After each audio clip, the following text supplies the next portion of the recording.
Jamboree Peternak Daerah. Nah, Jamboree Peternak Daerah ini juga ini sebagai sarana exhibition para peternak-peternak daerah itu untuk memunculkan hasil-hasil ternaknya itu di situ. Dan juga sebagai sarana market gitu ya. Pembentuk market di situ, pembentuk pasar.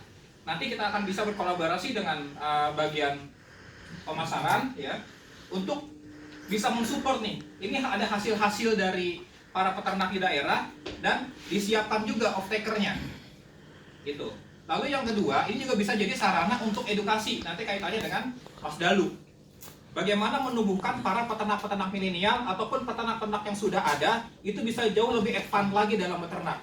Nah, ini banyak sekali manfaatnya ya.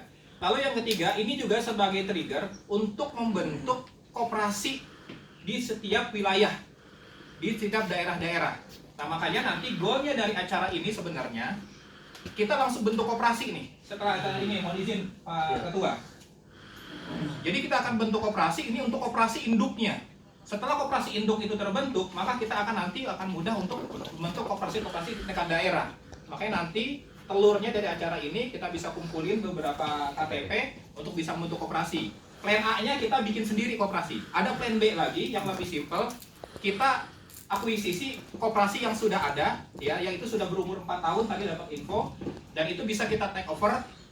Tinggal diganti aja pengurusnya. Cuman ini nanti masih tunggu sampai bulan Maret ya katanya ya.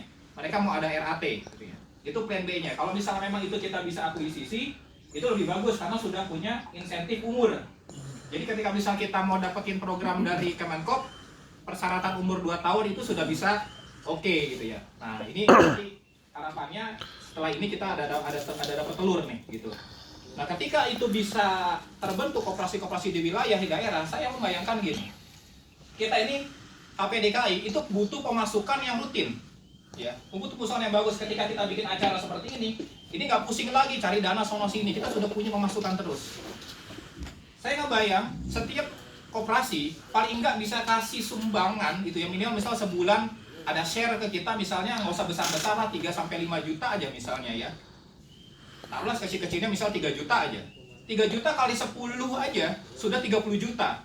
Kali 12 bulan. Sudah berapa itu?